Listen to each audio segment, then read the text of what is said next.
It is the mental pain that you're talking about. I must tell you this incident. There was a bishop in the Greek Orthodox community in Istanbul.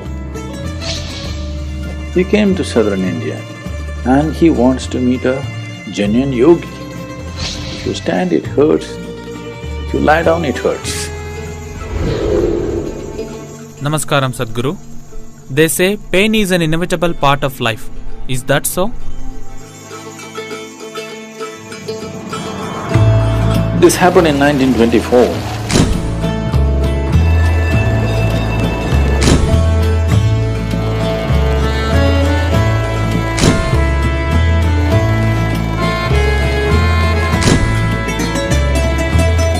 There was a bishop in the Greek Orthodox community in Istanbul.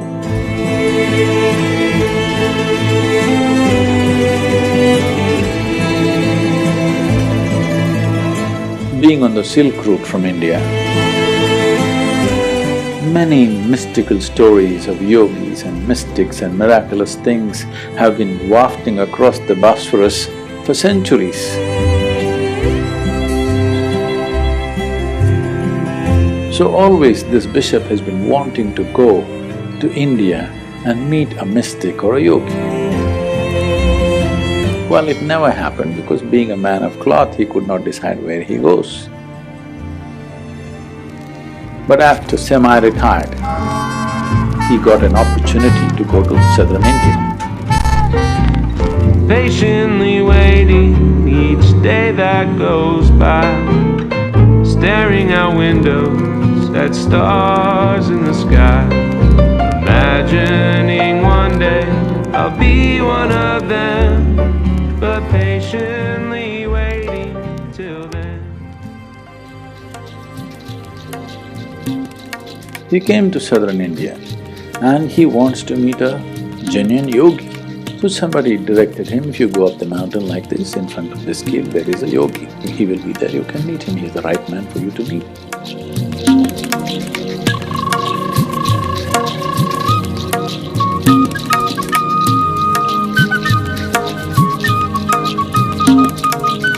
So our man set forth on the mountain.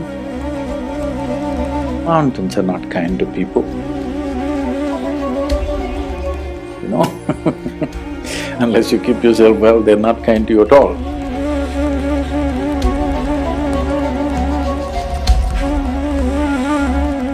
So he huffed and puffed and went up.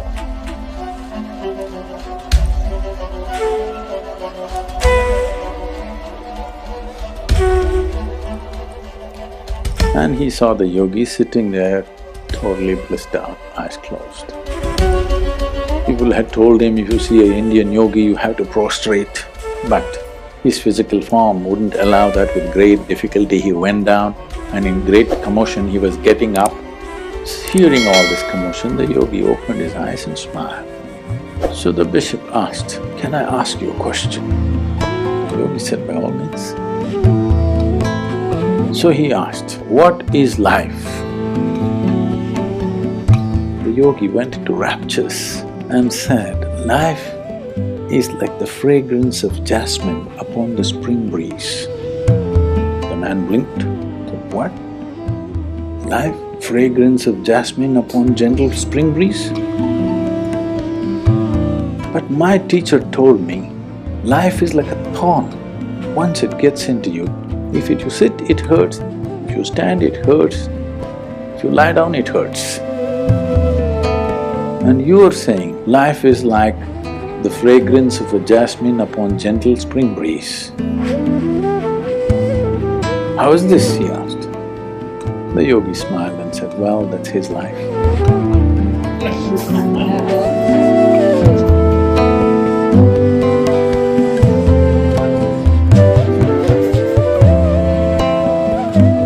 So physical pain. There's physical pain and mental pain. Unless there is grievous injury or an ailment, generally there is not much physical pain. It happens off and on, here and there, but not much. Human beings go through largely mental pain. If physical pain happens, we just have to distance ourselves. If we sit here, something pokes us, we don't sit there again, we sit elsewhere. Physical pain, we know how to dodge, unless we are in a war zone or some other violent situation, hopefully. That doesn't happen to any human being, but unfortunately it happens to a few. Physical pain is good for you. I know that's not a popular statement, but why I'm saying this is, if there was no physical pain in your body, most people wouldn't even know how to preserve this body. See, wherever there is no pain in your body, see what all we have done to it. To this one, see what all we have done. Why? Only because there is no pain, isn't it? If there was no pain in your nose, in the name of fashion, in how many ways you would have cut it by now? Even though there is pain, there are 25 piercings in the face. Many people are going around with a lot, though there is pain. If there was no pain at all in the body, it would be fashionable to pull out your intestine and put it over your shoulder and walk. They would have done all kinds of things, isn't it? So pain is good, because if there is no pain, there's not enough sense in most human beings even to physically preserve themselves. They would have done all kinds of things. So physical pain, we know how to handle, unless it goes beyond a certain point. It is the mental pain that you're talking about. When we say mental pain, I must tell you this incident. This was last year, in the month of August. We were trekking in Himalayas between Nepal and Tibet. We're trekking. I'm in a tent. Someone else is in the same tent, cutting an apple. There's another person who tells this person, "It's a very sharp knife, be careful." It irritates me, because a knife is supposed to be sharp. If it's blunt, we won't call it a knife. And this is not a child, this is a full-grown man. If it's a child, yes, we will tell. I looked like this, but I was at work, so I ignored that and continued my work. Another 2 minutes later, again she tells him, "It's a very sharp knife, be careful." I said, "Come on, leave him alone. This is a full-grown man, he must at least know how to handle a bloody knife. This is not some spacecraft or something that he's handling." This is a knife, a full-grown man, he can handle a knife. I said, "No, Sadhguru, it's a very sharp knife." And I ignored that and continued my work. And as I'm doing it, quietly she whispers, "It's a very sharp knife, be careful." And in 2 minutes he cuts his hand. So, okay.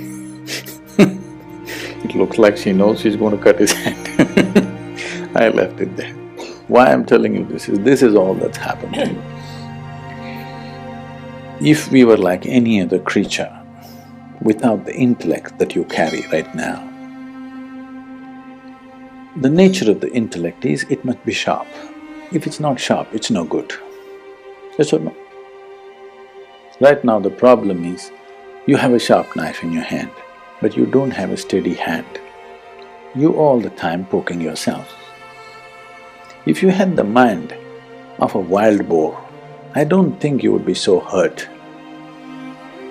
unless you were shot. Because you have the intellect of a human being, which is sharp, and your hand is not steady, every day you're cutting yourself for some reason. Whatever, pain or pleasure within you, happens only from within you, isn't it so?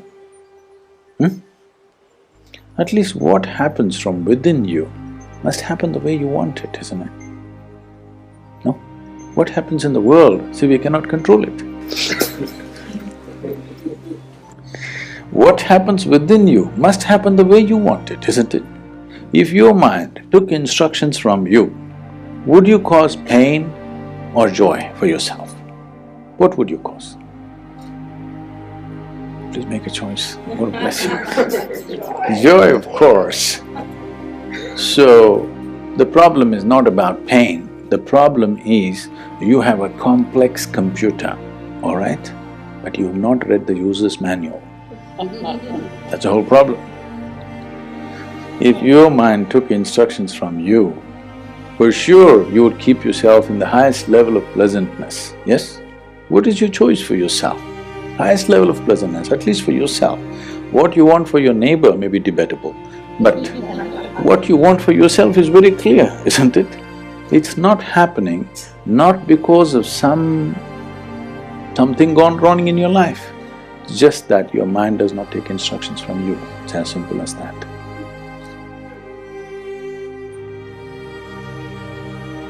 It's time to take charge of that. What is a miracle has become a misery manufacturing machine on the planet. Human mind is the most sophisticated instrument you can find on this planet, yes or no? Do you agree with me?